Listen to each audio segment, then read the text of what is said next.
celebrities started coming. Shaggy, Sean Head, Biggie came in. He was this little kid. I used to see him at Washington Avenue coming out the train station. He'd be out there with his crew. I had an Eric B. and Rakim shirt in the window that we airbrushed, and he came in and struck up a conversation, and the rest was history. You're listening to She's Got Drive podcast, the podcast that inspires women to be the driver in their own life with the life and stories of black women with drive. And I'm your host, Shirley McAlpine.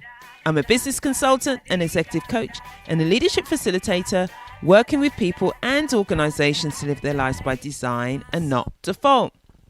Welcome back to another episode of She's Got Drive. And in this episode, we have April Walker. April Walker. Listen, this woman is a legend. She really is. And I was so excited to get the opportunity to sit down with her in Brooklyn to talk to her about her work, how she got started. And, you know, she really is a game changer, and she was one of the trailblazers that inspired streetwear, you know, as a fashion and lifestyle kind of the fact that we're all running around in hoodies and, you know, low crotch jeans and just that hip hop style, the street style that we wear every single day, you know. April Walker had a big hand in that, and I just so excited to sit down with her. It was also like an opportunity to really reminisce and take me back to a time in the early 90s, the late 80s, early 90s. It was like a whole space that existed around that time. And I was living in London, but, you know, I had my first trip to the States. There was so much there, lessons around business and growing your business. And there was so much in our interview that, guess what? It's not only this week's episode, but it's going to be next week's episode as well. It's part 1 this week and then part 2 next week, because it was so rich. There were so many Walker gems in there that you just can't cut it out. You can't just leave it in the computer, you know, in the file without sharing it. It was just so good. So that's who we've got this week. I'm going to tell you a little bit more about her in a minute. Well, I don't know if I need to say any more, actually, you know, but just if you're sitting there thinking, who's April Walker? Actually, let me just tell you a bit more now. You can hear my excitement because, you know, her brand was one of the first brands to kind of implement the product placement approach.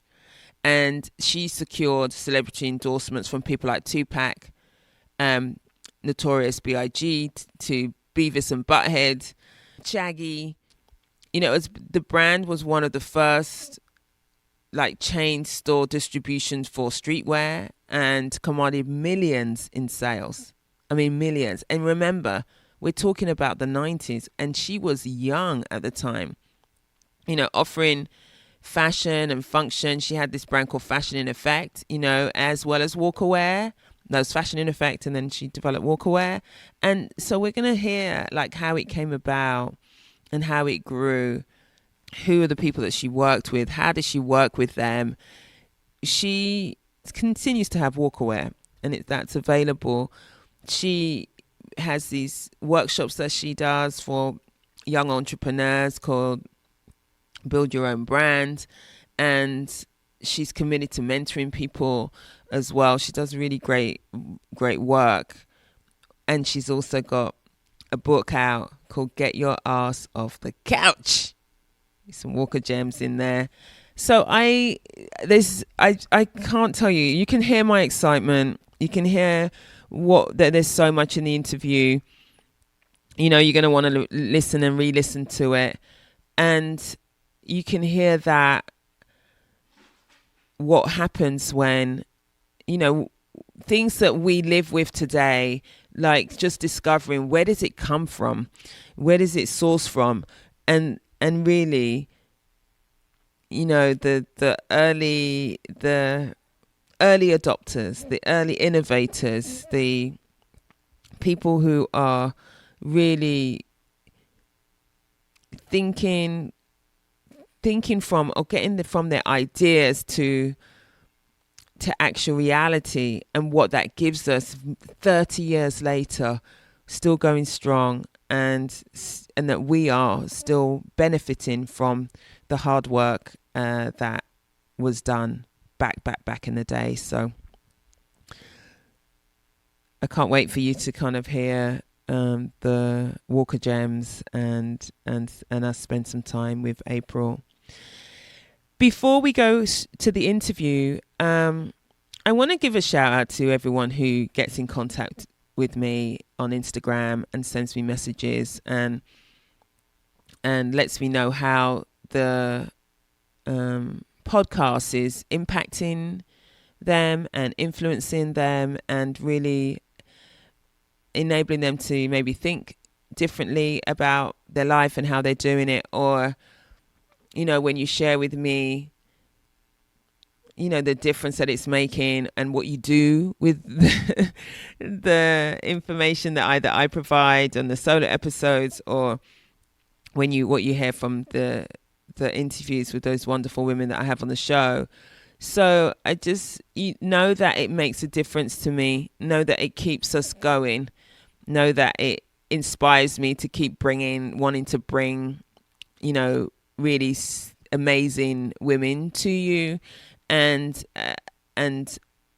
me thinking about what is it that I can provide you as well, with the things that I know and the work that I've done with so many people around their development and having the life that they want. So thank you for keep being in touch, keep sending me messages, keep putting reviews. Please head over to the iTunes and rate and review the show. It makes so much difference to growing the show.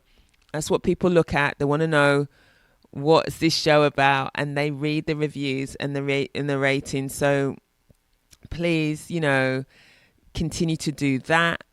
And the other thing is share. She's got drive. Find someone in your life, press that share button, and then send it to them. Send it to them in a text and say, why don't you listen to this episode and see what happens? Yeah, what do you think? Because that's how it's going to grow. It's going to grow through sharing the show.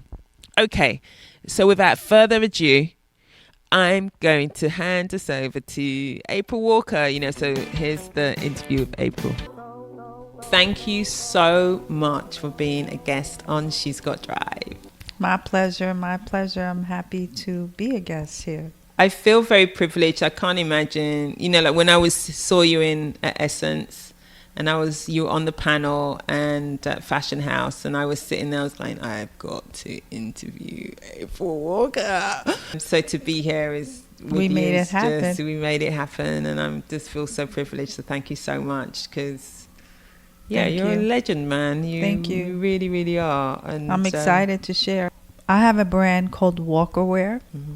It's online, and we do pop-up experiences around the world. Lately we've been in the United States. We have done them in Berlin and other places, but we just finished Envision Fest, which was really cool because there were a lot of young women that were there, and now they know about the brand. And our theme was the future been female, right? Which it has, you know. So we got to speak about it and kind of storytelling, share why we feel that way. So it was really cool just to interact with so many young women and you know what?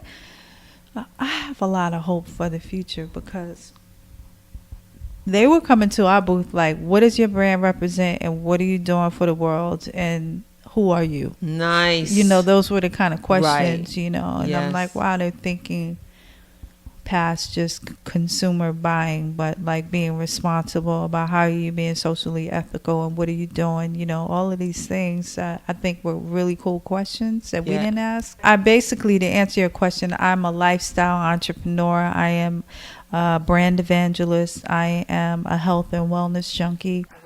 mind, body, and soul fitness. I believe they're in unison. They're a vertical aligned experience. And I am a serial entrepreneur. I love creating and taking things from ideation to creation. I also am an author. I wrote a book called Walker Jim's Get Your Ass Off the Couch, which is all about the journey and sharing and imparting some of my experience and some of my life lessons through success and failure. And then some of the tools and exercises that have helped me along the way, sharing that. As well as I do some workshops. I do a lot of work with young people and startups. So I have something called BYOB, which is Be Your Own Brand and Build Your Own Brand.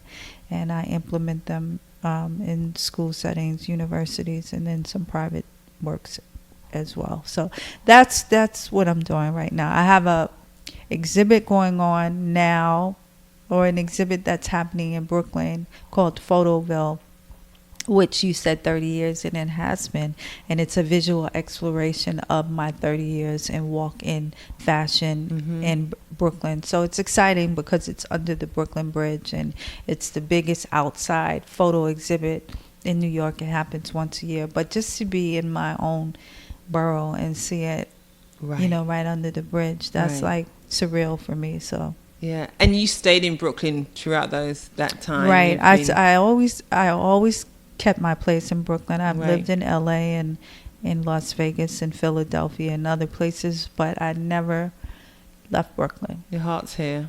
Yeah. Let's start with why the future's been female for you. Why do you say that? Wow, because if we look at history or herstory, women have been at the forefront of a change. When we look at it, I mean, we might not always get the shine. There's always women that are in the trenches, strong women, and they continue to be strong women. I think that, I think about my great grandmother, and her being like a guiding light for us all. And she was the first woman I knew that, could do it all and do it well. 4 a.m. in the morning. And she was up, and she would be, you would smell, I would go to, she lived in Pittsburgh, so I would spend the summers in Pittsburgh, and I would smell the coffee, and I'm like, how is she up so early as a kid? You know what I mean? It was impossible to think about. But she got her day started early. And it was just amazing. I'm like, how did she do all of that in a day, And I mean, everything was fresh. She had a garden. She cooked dinner, and she was making sure everybody was fine. She always did it with a smile. I've never heard her complain. Never, ever, ever.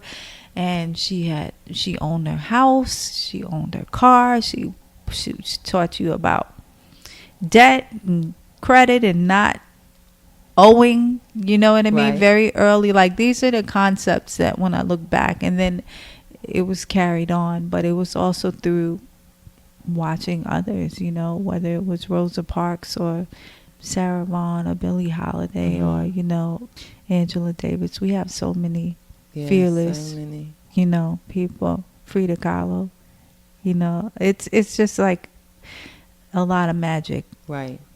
In the veins. When you talk about your grandmother, I'm wondering how much of her influenced you being an entrepreneur, based on kind of what you've just shared about her, and how that influenced you making the choices that you made at a very young age. Yes. Everyone else was trotting a more traditional path. Definitely. I think that I didn't know it at the time, but when I look at pictures when I was young, and they had a general store, very early on. We had a place in Culpeper, Virginia. Shout out to the Southerners.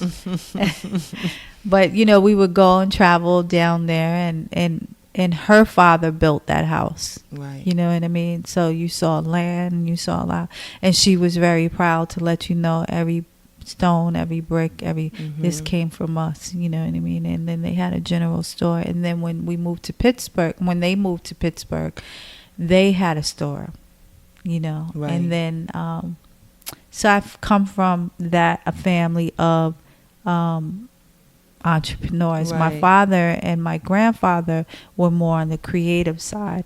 So they basically did all of this work where they basically just danced to their own beat by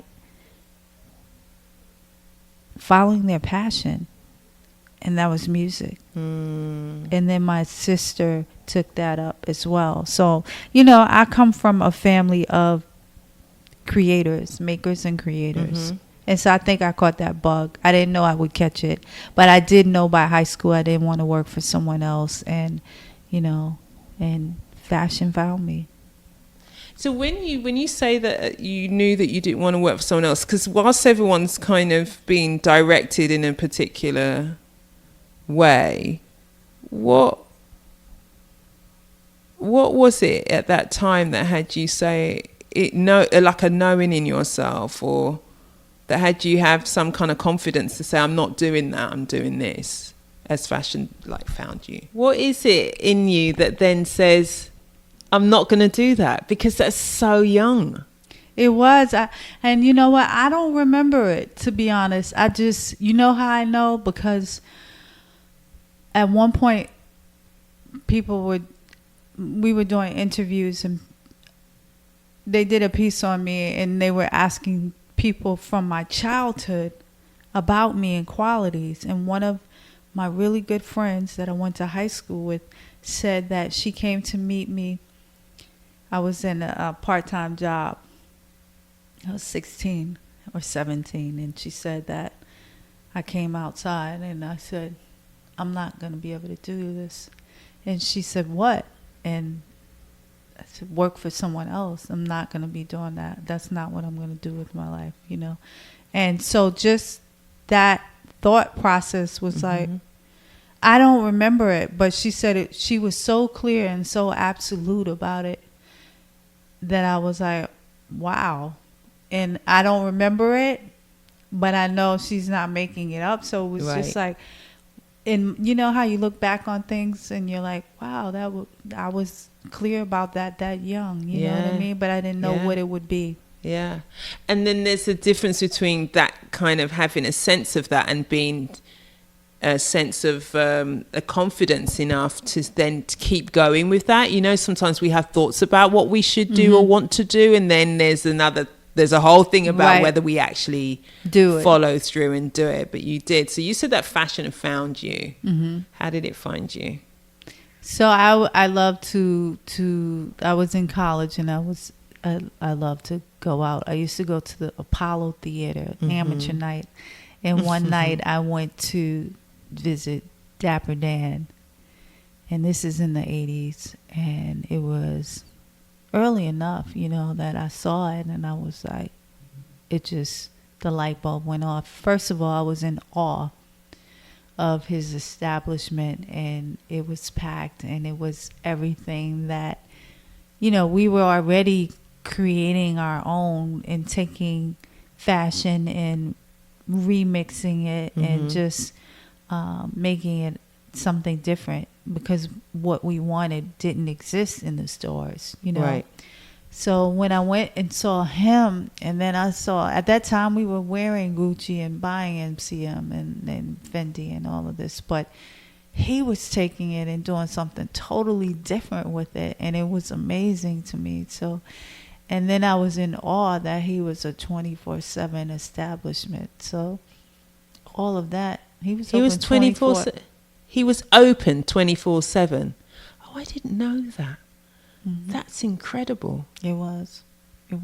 And so I didn't do 24/7, but I immediately I was like, oh, there's no if you know, he created a model that I saw that it's possible that everything I learned about Dress for Success was a lie, and that we could really really create and own our own magic and just express ourselves the way we wanted to, and our tribe was there. So I immediately came home and, you know, made my living room a studio and started figuring it out. I remember my patterns were made out of brown paper bags, you know, at first, and Yes. you know, and I didn't know how to sew, and I'm still not the best, but I did know business. I was going to college for business and communications, and I came up under entrepreneurs. So I immediately started following Success Leaves Clues. So I followed Dapper Dan's blueprint in terms of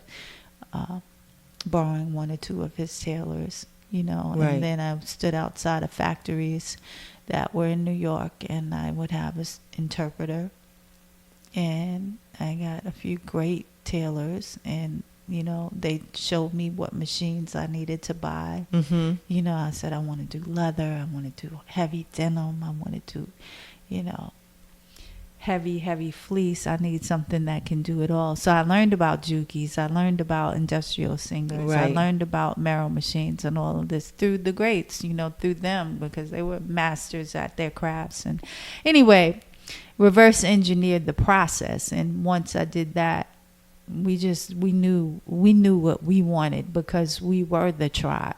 And then, you know, so everybody from airbrushers to graffiti artists to break dancers to everyone in hip hop that was loving hip hop. My first, I started in the house, but once I was busting at the seams in the house, and I knew I couldn't really have people in my house so much, I didn't feel good about that.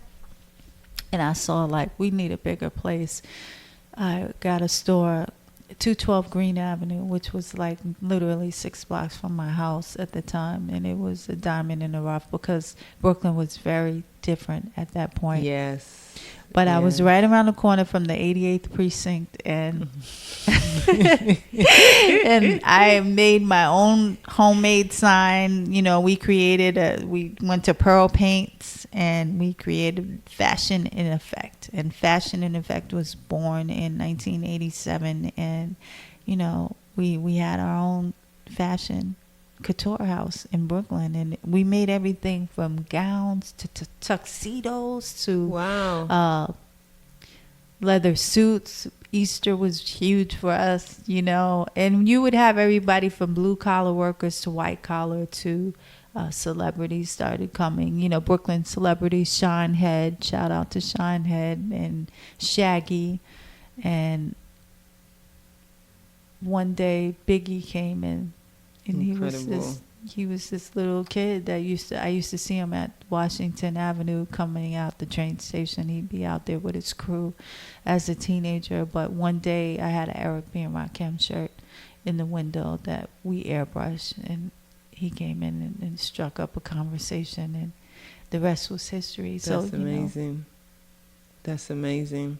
Because it is like important for those people who didn't know Brooklyn at that time. I mean, I didn't live in Brooklyn by any stretch. I was from London, but I remember my first trip to New York was in 1989. So you know how it and was, it was, yeah, my aunt was living in Brooklyn, and that's where I stayed.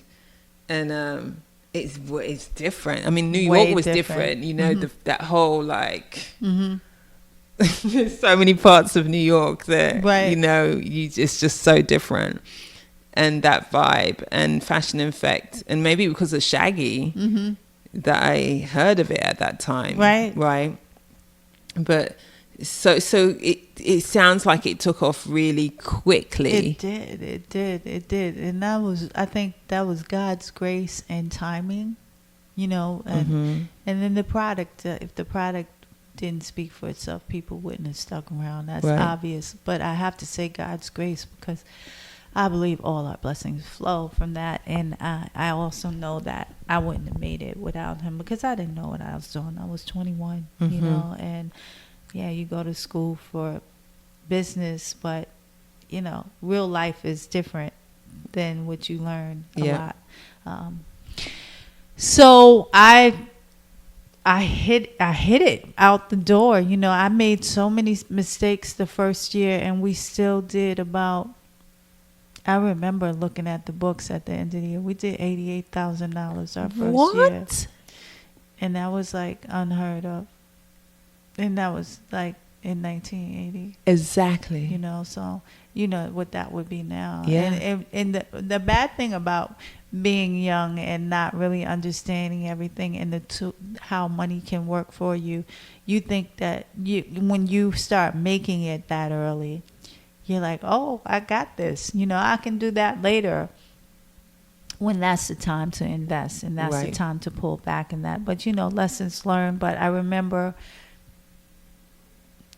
you know, with those mistakes, the one thing we did was get a team around us, you know, that all did different things. But it was such a strong team at that time. It created a dream team. And we all came to that.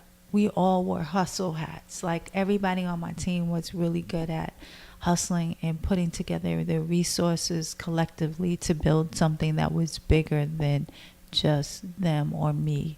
And that was how we grew. Right. And so so tell us who you then worked with and how did that continue to grow and where did it grow to? As the process started, we started at Fashion in Effect and we started growing fast because Brooklyn was word of mouth. New York was word of mouth.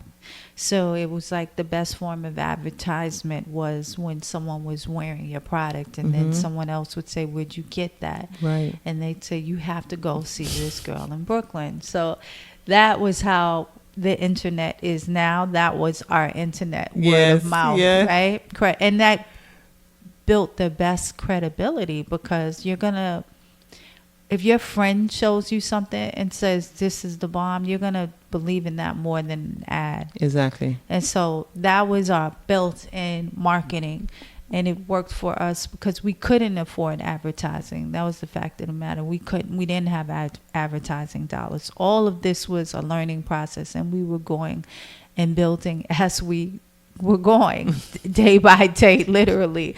But you know, you look back and you're like, so I came up under music. And early on, while I first was at Fashion in Effect, one day Milk and Giz from the group Audio 2 came into my store. And Audio 2 now is that they have something called Top Billing, and that is the most sampled song in music right now. Oh, really? In history, you know, one of the most top 3. And so they came in the shop that day, and on the album they wanted me to make outfits, and they asked me, can you do these custom outfits? And I said yes. Fingers crossed, you know. It worked out. God bless. You know, it worked out well. I didn't know, but I did deliver, and they wore them on the album cover, and from that, I saw the power of product placement early, and I saw also like, oh wow, this is another revenue stream that I can create. Because I was just creating clothes for like blue collar, white collar workers, and then aspiring people in hip hop, meaning the culture at that time that wasn't even really defined as a culture at that point. You know, it was just like so kids that was early days, right? So I was just making clothes for my friends and their friends, basically. When we talk about culture, so this was like, okay, this is another way we can pay bills, right? So, and then at that time, we have to realize the 80s was a magical time where you had athletes hanging out with correction officers and correction officers hanging out with hustlers.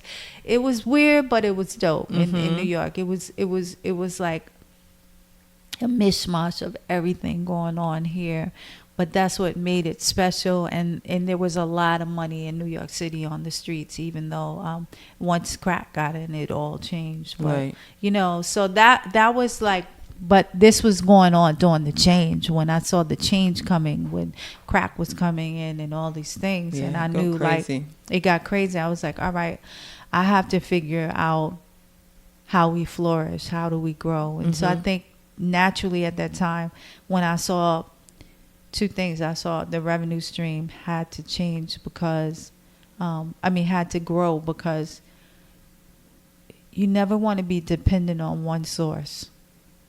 Yes. Right? Because retail goes up and down. Absolutely. So this would be another way that I could really grow that out if I develop relationships within the music industry. Right. And I knew about that because my father came from music. I grew up as a jazz baby, so my father managed jazz groups very early on and jazz artists. So I'd wake up, at the Blue Note or, any of these places backstage as a kid. Like, that was my norm. And then when my father started, he worked with Jackie McLean and Renee McLean and Gary Bartz and McCoy Tyner. It's like, these are legends in jazz. And then as I got older, he started managing Jazz and Jay-Z and D-Train and all these people. So very early on, I had an edge, because when I was 16, I'd be in Copacabana or Bonds International and Zanzibar, these places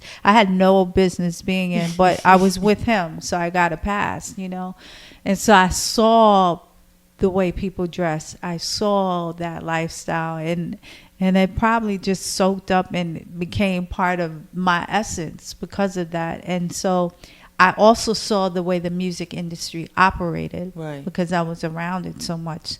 So when I got in fashion, I think part of my magic now in hindsight, looking back, was I wasn't trained in fashion. I didn't look at how I had to do it. I just trusted my instincts and saw, no, there's a need for to serve tribes that our needs aren't being met. Right. Like, hip hop is a force to be reckoned with. I believe in it. The music is there, but there's nothing for us. There aren't any choices. So I'm going to create those choices, and I'm going to trust that. And then once I saw them buying it, they come in the store and ask us for the same things we were creating. Like, if Biggie would wear something, or Audio 2 or something, they didn't know we made it, and they'd come in the store and ask, like, can you make that? So that was a confirmation for me that, wow, there's a need for that. So listening to your customers, that's a really good thing to do, right? Because your customers will tell you what you're doing right or what you're missing, and what you're doing wrong. But you have to be willing to listen to hear that. Yeah. Those are some of the things we did. And then we took the music industry pages out of the music industry marketing book that weren't being there. Because once we started a styling division after Milt, because he gave me my first video job right after that cover. I styled the video, and once we styled the video, we had to deal with the record company, the management company, the artist. We saw that, and that's a whole process in itself. But we started like, oh, we're gonna do this too, because those checks were different, even early stage, which by all means, you guys, I was an early pioneer with styling too, because June Ambrose wasn't around when I first started. She was still interning at Cross Colors. It was a different world. And we were fighting for space, because at that time artists weren't even having stylists, so they had to fight for us to become the stylists.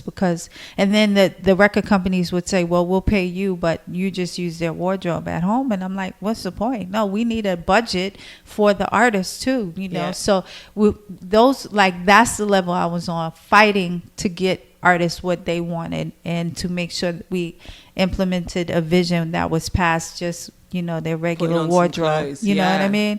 Yeah. So we did, and we fought with them, but I think and we went hard with them, and they went hard for us as a result, and we started growing in that lane as well. So we started building out this styling division where we started styling working with Flavor Unit, who had Queen Latifah and Naughty by Nature and Nikki D and all of these people that became our clients. And then Def Jam, which had Run-DMC and LL Cool J and Redman and Eric Sermon and, you know, EPMD and Onyx, and just the list goes on. But it's like a ripple effect, right? Because I think Jam Master Jay was one of the key people. Once he really went hard, Run-DMC were rock stars in hip hop. Mm-hmm. And I remember I met him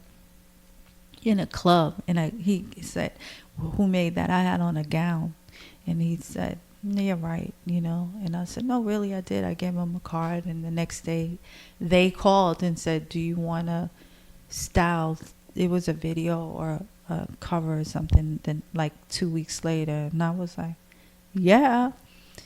And that started, and I started styling them and custom working them. But they opened the doors for Def Jam, and that's how I met Russell, and that's how I started working for all of that. And then it was culture at that time. Dave Chappelle and Hamburger and all these comedians, they were trying to get on the map. They weren't who they are now. So Tracy Morgan, all those guys, that we would go to those comedy clubs, and they didn't have anything to wear. So who came through? Walker, where we built those relationships, and that's how we grew. You know, relationships. If I could tell anybody about consistency in relationships, that will get you more than halfway there. And you've also, so in the relationship, you're also building a new industry, right? The styling, right? Because you're the one who's campaigning for that vision being fulfilled. Absolutely. And so that's contributing to the growth with the artists. Because we're also product placing, right? Right. And it's like, we saw early on, so the motivation was to create another revenue stream, but also to break in that door of product placement, because we saw the power of product placement, and there wasn't a lot going on. There wasn't product placement, because we were the first. It was us and Carl Kanai that were doing the product placement, like Yo MTV Raps and all this stuff. But it wasn't out there yet at all, that whole category yet. So we were getting away with a lot of product placement, because the videos weren't blurring anything yet, because we were under the radar still, you know what I mean? So we were able to do a lot. And then I met Ralph McDaniels from Video Music Box, but Ralph does not get a lot of credit as a trailblazer, but he was a true trailblazer in many facets. And one of the ways was with his company Classic Concepts, which was a partner, him and his partner, I'm blanking on his partner's name, but I love his partner too. They had this company, Classic Concepts, which was responsible for like maybe 90+% of the videos, you know, from back in the days. That was Classic Concepts. So we started working with Classic Concepts and doing a lot of those videos too in the early days. And some of them I was able to product place. And so that was nice, because then we could create a check where we were custom making outfits, but then we were styling, and we would get a separate styling fee as well, right? And a wardrobe budget. Nice. So that was really great. But then some of the videos some of the stuff was like no walker wear in it. So you had to understand the lens of the artist and what they needed. Some just didn't fit, but we would make clothes. But we saw product placement very early on, and it helped us. And then I think that we were doing it so much and going so hard that it just, the artists started wanting to wear it. So I remember when Tupac was doing Above the Rim, he called me and he was like, I want you to make the clothes for Above the Rim. And of course, the costume wardrobe was like, the movie is not going to be all walker wear, but I did get a few outfits in it, and they were like two of the main scenes. And so that camouflage outfit in there, and also there's a scene where he has like a hooked vest and the pants on, and that was us, and some hats and different things. He wanted as much of that product in there as possible, and he was really about black designers. So I was able to get 5,001 flavors, and I brought them to meet him, and they got in the movie. And so that's how that went. But yeah. That is so, listen, I wanted to know, I mean, it is so, I can't even speak. I'm speechless because you are like sharing, like it's a time, like it's really hard if you're not old enough, or that time was such a special time. It right. Really Number was. one, the space in which it's happening as hip hop like was born, and then the innovation that's happening, the connections that's happening, and it's so, that whole like the newness of it all, and the kind of like the growth in kind of a different kind of surge of acceptance of black artists in a different way, that was come from a different background. Do you know what I mean? That Absolutely. was really, I think you said something key, and that was connection. And I think that connecting is really fundamental to growth for both people. And I think that in that magical time of creating and knowing, maybe we surely didn't know that what was going to come, that it was going to be how big it was. Right. But we knew it was special, right? Right. And we knew it was ours, and in the midst of all the chaos that was going on. Right. So we really lifted each other up at that time. And I think authenticity was really important. So being fearless enough to go after it and to be true to yourself was such a respectable thing then. Yeah. That you honored that and you helped each other because of that. It's like, okay, I see you. Yeah. You know what I mean? And so it was special. And I think that was a big part of how we didn't just survive, but we thrived, because we stayed true to our vision, and we believed in ourselves, but we also only worked with people we believed in. I hope that you've been inspired to shift gears in your own life. Wow. That was just part one, peeps. That was just part one. I am so thrown by how at such a young age, April was able to follow her own instinct about what would serve her. And I really feel like, I think sometimes when you speak your truth, the universe will listen and respond. I really feel like the universe listened and responded, and then provided her with the answer that said, like, you were on the right track, you were doing exactly what you ought to be doing. And then this beautiful kind of business evolves out of it, and then she's having all these experiences, and then these lessons, and then really this growth and the success that emerge. So that's like a powerful life lesson for us all. When we have our own insight in who we are and what we ought to be up to and how we should live our life, listen to that and respond to that, and what will come your way is great, so I can't wait for you to hear part 2 of this interview, which will be out next week. Let me know, get in touch with me and let me know what you've got from this week's episode. And I'll be excited to hear what you get from next week's episode. So, please get in touch. And yes, you can always contact me through my Instagram. You can DM me at Shirley McAlpine, or go to shirleymcalpine.com/contact me on my site and send me some messages there. Or there's always Facebook. She's Got Drive Facebook page as well. She's Got Drive is produced by Cassandra Voltalina. The music is by the awesome all-female band Blonde. The song is called Circles. Until next time, go well and stay well.